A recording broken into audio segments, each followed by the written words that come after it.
अफसोस इसलिए हुआ कि हमारी जो सियासी जमातें हैं वो जमहूरियत की तो बात ज़रूर करती हैं, लेकिन जब मौका मिले तो किसी और के हिस्से पे गबन करने की कोशिश करती हैं। यानी कि आज पीएमएल-एन की तरफ से भी और पीपल्स पार्टी की तरफ से भी और एमक्यूएम की तरफ से भी और कुछ और दीगर जमातों की तरफ से भी दरख्वास्त ये आई कि जनाब, हमने तो अपना हिस्सा,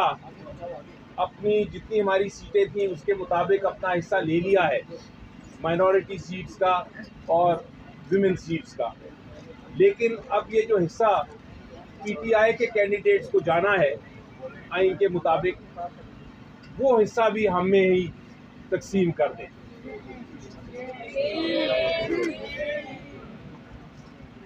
हमने इलेक्शन कमीशन ऑफ पाकिस्तान को सामने बताया कि आइन को आप तब्दील नहीं कर सकते। आइन में जो हिस्सा उनका है वो हिस्सा उनको आप दे चुके हैं। आइन में जो हिस्सा पीटीआई के बैक जो कैंडिडेट्स हैं, जो पीटीआई के कैंडिडेट्स हैं जिन्होंने सुन्नी इत्तेहाद में ज्वाइन किया है, उनका हिस्सा आपको आइन के मुताबिक देना ही देना है। हमने ये भी कहा कि आप ये खाली भी नहीं छोड़ सकते, क्योंकि जो विमेन माइनॉरिटी इनके जो हिस्से हैं, इनके जो कैंडिडेट्स हैं, ये कोई खैरात नहीं है, ये आइनी हक है। ये विमेन का भी रिप्रेजेंटेशन का आइनी हक है और माइनॉरिटीज़ का भी, कि वो अपना जब वोटिंग आए प्रेसिडेंट के लिए इलेक्शन के लिए, सेनेट के इलेक्शन के लिए, प्राइम मिनिस्टर के इलेक्शन के लिए, चीफ मिनिस्टर्स के इलेक्शन के लिए, स्पीकर या डिप्टी स्पीकर के इलेक्शन के लिए, तो वो अपना वोट का हक इस्तेमाल कर सके। तो इलेक्शन कमीशन ऑफ पाकिस्तान को हमने कहा आप ये भी नहीं कर सकते कि ये मामला खाली छोड़ दें, आपको ये कैंडिडेट जो हैं ये पीटीआई को देने ही देने हैं। एक बहस की गई कि जनाब, जो सुन्नी इत्तेहाद है ये एक पॉलिटिकल जमात तो है, लेकिन इन्होंने पार्लियामेंट में कोई सीट नहीं जीती, इसको इसलिए इनको जो कैंडिडेट्स ने, पीटीआई के कैंडिडेट्स ने जो उनके साथ शामिल हुए हैं, उनके शमूलियत के बाद भी उनको ये माइनॉरिटी सीट्स नहीं दी जा सकती और विमेन सीट्स नहीं दी जा सकती। उस पर भी हमने आर्टिकल 51 दिखाया इलेक्शन कमीशन ऑफ पाकिस्तान को जवाब में, और ये बताया कि वहाँ लफ्ज़ इस्तेमाल हुआ है कि कोई भी पॉलिटिकल पार्टी को ज्वाइन किया जा सकता है। किसी भी पॉलिटिकल पार्टी को जो इंडिपेंडेंट कैंडिडेट्स हैं वो ज्वाइन कर सकते हैं। ये कोई कदगन नहीं लगाई आइन में कि उस पॉलिटिकल पार्टी को ही ज्वाइन कर सकते हैं जो पार्लियामेंट में हो, बल्कि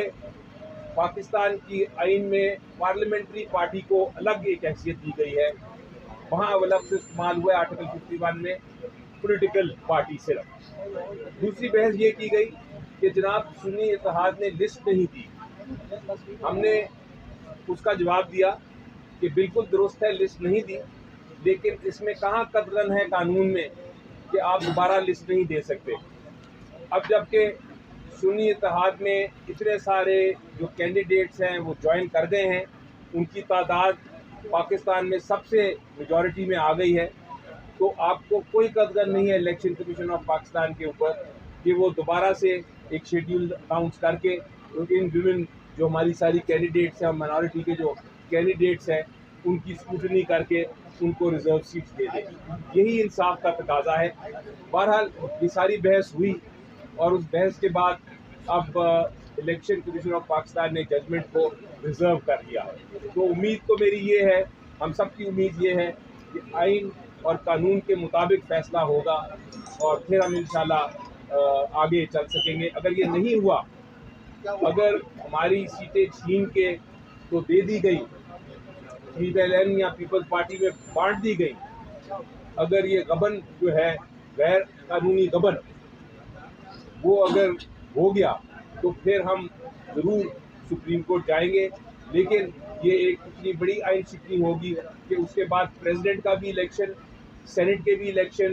प्राइम मिनिस्टर का भी इलेक्शन और स्पीकर और डिप्टी स्पीकर का भी इलेक्शन जो है वो सारा कंट्रोवर्शियल हो जाएगा, वो सारा मुताज़ा हो जाएगा और वो उसकी कोई लेजिटिमेसी नहीं रहेगी। मैं इस पे एक अर्ज करता हूँ,